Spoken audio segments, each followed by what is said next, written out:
Hey guys, just a disclaimer. I'm not quite sure what went on, but it looks like my external mic was not working correctly in this ride, so I'm going to try to piece together what I can. So yeah, I apologize for the audio quality not being up to par, but I'll give you what I can.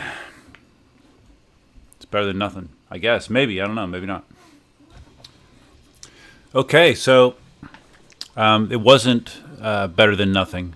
So all of the audio, it was just drowned out by wind noise, pretty much. So we're gonna do this. Like Johnny Go Vroom style. Johnny like shoots footage and then just kind of talks over it. So I'm gonna tax my brain and try to hit the points that I talked about during this video.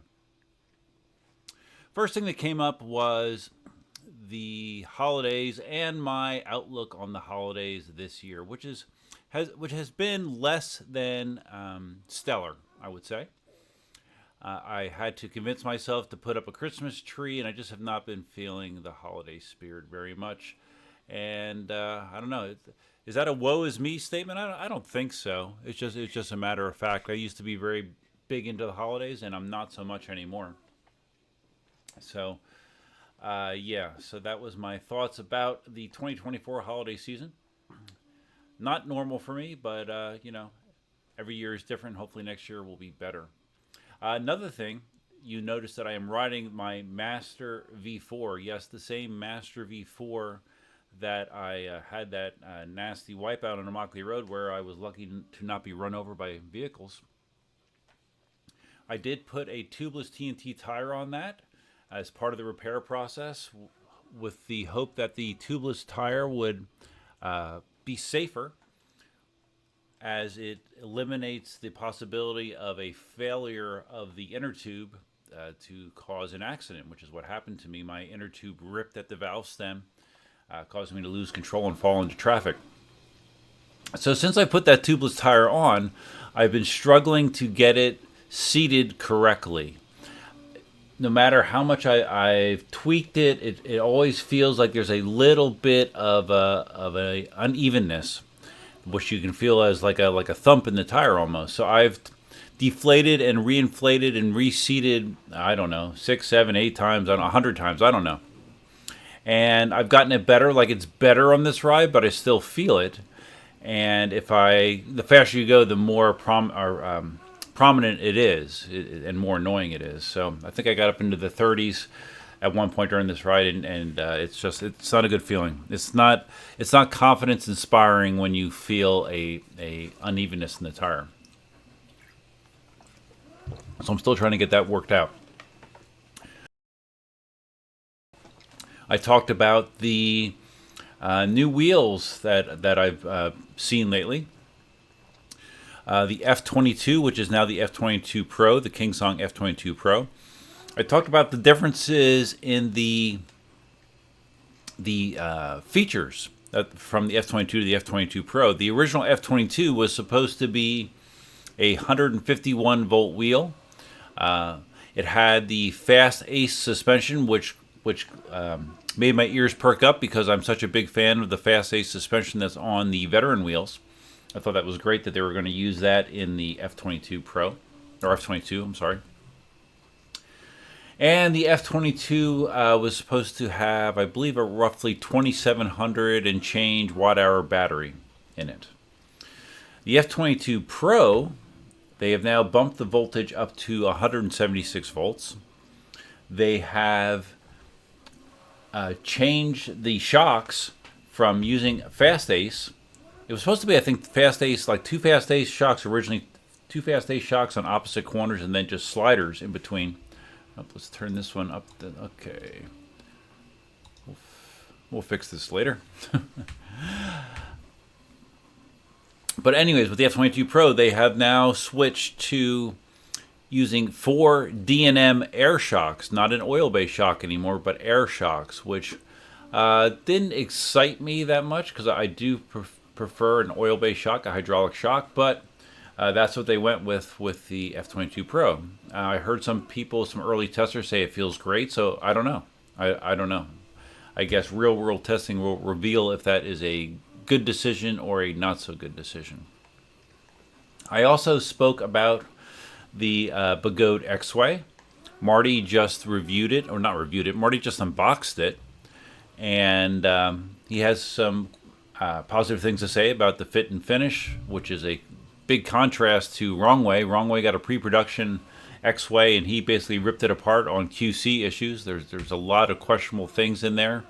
I know Begode has answered a lot of those questions with saying that it's because there's pre-production and the production model, these issues that Wrongway was pointing out do not exist. So I don't know who you want to believe there. But Marty has an initial positive things to say about the X-Way. I also was commenting on the X-Way basically sort of pushing the Blitz out of the way, because the X-Way seems very Blitz-like, except it has a up to 168 volt powertrain. It is heavier than a Blitz, so it does not have the light weight that a Blitz has, but in many ways it seems like a better Blitz.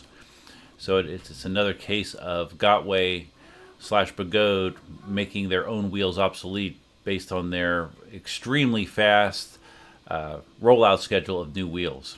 So I don't know. I guess it works for them. They've been doing it for years. I guess it works for them, so they continue to run their business that way. To me, I don't know. To me, it's a little crazy. Finally, I talked about the Begode Panther. I saw Alien Rides did a short live stream. I saw it on Facebook, where they unboxed the Begode Panther. Now, I'm not sure why it's called the Panther as opposed to just another iteration on the Master Pro, because that's what it seems like it is. It's a 22-inch wheel, like a Master Pro. It has a 4,400 watt-hour battery, which is actually a smaller battery than the existing Master Pros, but it's a 168 volt powertrain as opposed to 134. So it's heavy, like most Master Pros. It's 118 pounds, I believe, is the weight that Kevin from Alien Rides mentioned. It supposedly has a 180 no-load lift test speed, 180 kilometers an hour no-load lift test number, which is crazy high. So this wheel looks like it's going to have a very, very high top speed.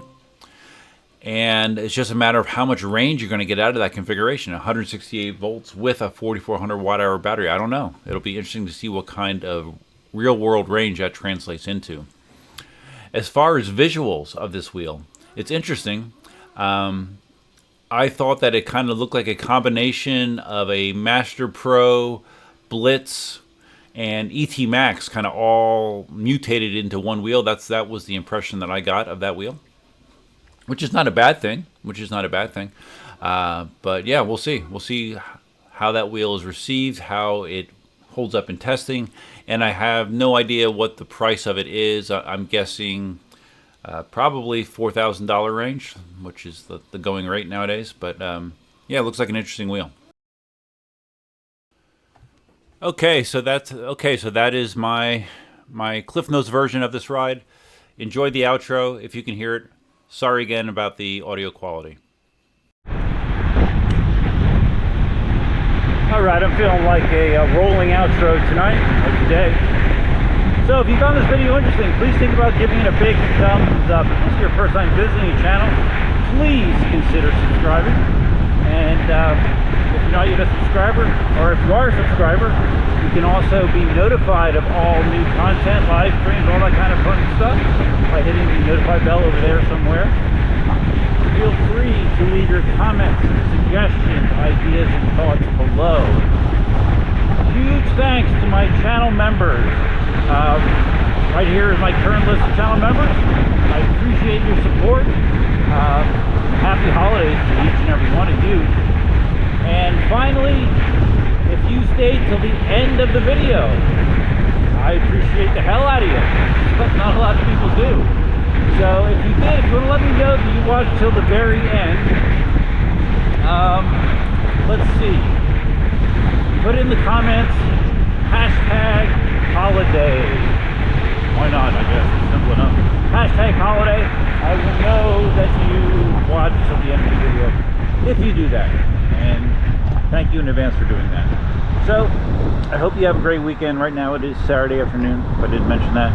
And yeah, hope the rest of your weekend is great. And until next time, Tough Man out. And I might do a random pop-up live stream tomorrow, maybe, which would be Sunday. We'll see. Maybe.